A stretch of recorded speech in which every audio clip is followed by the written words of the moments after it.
আসসালামু আলাইকুম। সকলকে স্বাগতম ক্যামটাশিয়া ভিডিও এডিটিং টিউটোরিয়ালে 5 নম্বর পর্বে।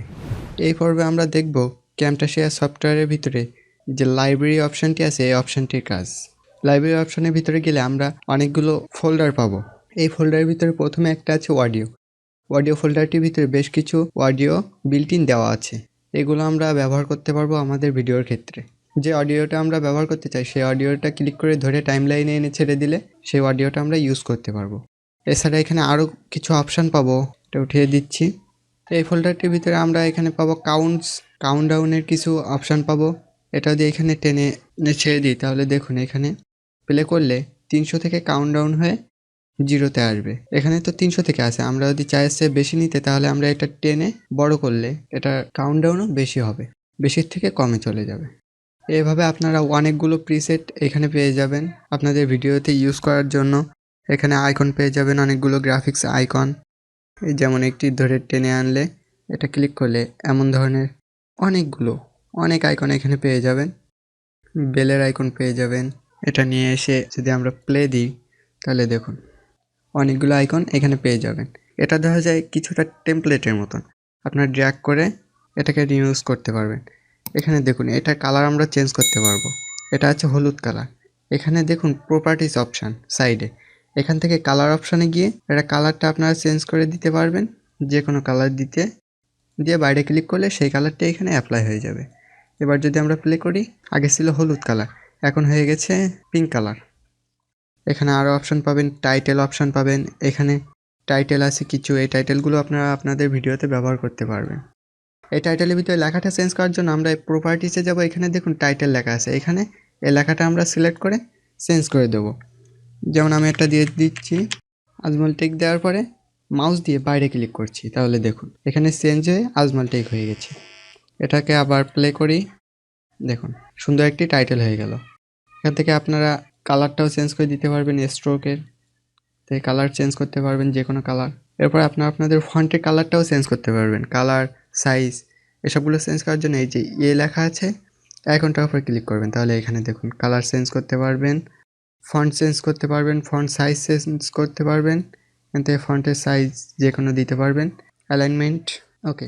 এভাবে আপনার আরও অনেকগুলো প্রিসেট এখানে পেয়ে যাবেন। এগুলো আপনারা দেখবেন ইউজ করে কোনটা ভালো লাগে সেগুলো আপনারা ইউজ করবেন। আপনি চাচ্ছেন যে এইগুলো মিলিয়ে একটি প্রিসেট তৈরি করেছেন, আপনার প্রতি ভিডিওতে এগুলো ইউজ করবেন, তাহলে এটা তো প্রতিবার আপনাকে এভাবে তৈরি করতে হবে। সেজন্য যদি তৈরি না করতে চান তাহলে এটা আরেকটি উপায় আছে, আপনি এই প্রিসেটটাকে সেভ করে রাখতে পারবেন। সেজন্য এটাকে আগে সবগুলো সিলেক্ট করবেন, সিলেক্ট করার পরে রাইট বাটন ক্লিক করে এখানে দেখুন গ্রুপ অপশান আছে, গ্রুপ অথবা কিবোর্ড থেকে Ctrl+G প্রেস করলে গ্রুপ হয়ে যাবে, গ্রুপে ক্লিক করবেন, তাহলে এটা গ্রুপ হয়ে গেল। এরপরে এটাতে রাইট ক্লিক করে অ্যাড টু লাইব্রেরি এটাতে ক্লিক করবেন, তারপরে গ্রুপে একটি নাম দিবেন, যে কোনো একটি নাম দেওয়ার পরে এখান থেকে ডিফল্ট সিলেক্ট করে ইউজ টু ক্যানভাস সাইজ যেটা আছে এটাই রাখবেন, শুধু নামটা চেঞ্জ করে দিবেন। এরপরে ওকে দিলে দেখুন এখানে ডিফল্ট অপশানের ভিতরে আমাদের এটা তৈরি হয়ে গেছে। এবার আমরা নিচেরটা ডিলিট করে দিচ্ছি। ডিলিট করে দেওয়ার পরে এখানে আগের যে প্রিসেটগুলো সেইটা আছে ক্যামটাশিয়া 2022, এটাতে গেলে আগের প্রিসেটগুলো পাবেন। আর যেটা আপনি কাস্টমভাবে তৈরি করেছেন সেটা পাওয়ার জন্য এখানে রাইট ক্লিক করে ডিফল্টের ভিতরে চলে যাবেন। পরে এটা ক্লিক করে ড্র্যাগ করে এখানে নিয়ে আসলে আপনি সেই একই প্রিসেটটা এখানে পেয়ে যাবেন। দেখুন যেভাবে ছিল সেইভাবেই কিন্তু আছে। এটাকে আপনার আনগ্রুপ করে আবার সেই একই জিনিসটা পেয়ে যাবেন। এরপরে অপশান পাবেন ম্যানেজ লাইব্রেরি, এখানে গেলে আপনারা রিনেম লাইব্রেরি অপশান পাবেন। এখান থেকে আপনারা এই লাইব্রেরিটির ডিফল্ট নাম আছে, এই নামটা চেঞ্জ করে আপনারা যে কোনো নাম দিয়ে ওকে ক্লিক করলে সেই নামটি এখানে চেঞ্জ হয়ে সেই নামটি এখানে হয়ে যাবে, যেই নামটি আপনারা এখানে দিবেন। আমরা নামটা পরিবর্তন করছি না, যদি নাম পরিবর্তন করছেন নাম দিয়ে ওকে ক্লিক করবেন, আমরা করতে যাচ্ছি না সেজন্য ক্যান্সেল দিচ্ছি।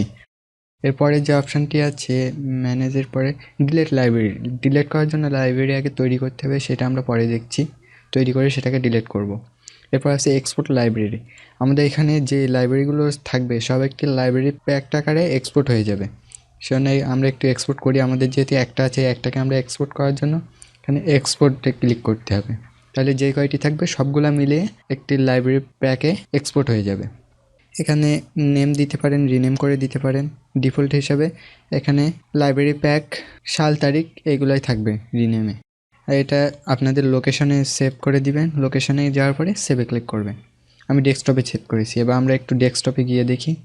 দেখুন ডেস্কটপে লাইব্রেরি প্যাক নামে একটি ক্যামটাশিয়ার ফোল্ডার চলে এসেছে। এখানে গিয়ে আমরা এই লাইব্রেরিটাকে ডিলিট করে দিচ্ছি। রাইট বাটন ক্লিক করে ডিলিট।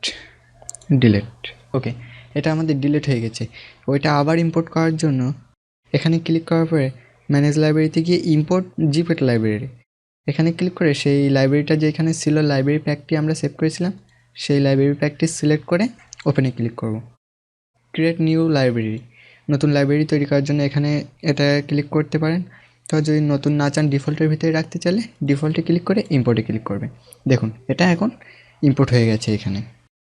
এরপরে ডাউনলোড মোর অ্যাসেস, এটা দেখার প্রয়োজন নাই।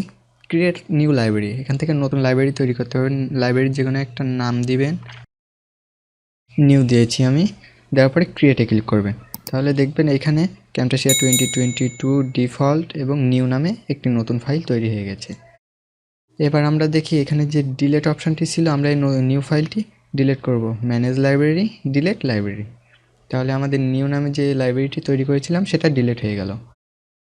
অন্যভাবে ইম্পোর্ট করার জন্য প্লাস আইকনে ক্লিক করে ইম্পোর্ট মিডিয়া টু লাইব্রেরি এখানে ক্লিক করলে আপনারা যে কোনো ফুটেজ এখানে ইম্পোর্ট করতে পারবেন।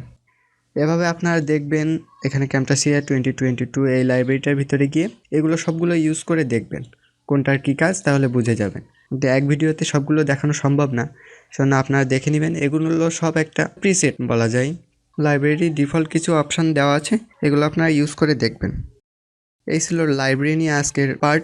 দেখা হবে পরবর্তী পার্টে। সে পর্যন্ত সকলে ভালো থাকবেন, সুস্থ থাকবেন। আসসালামু আলাইকুম।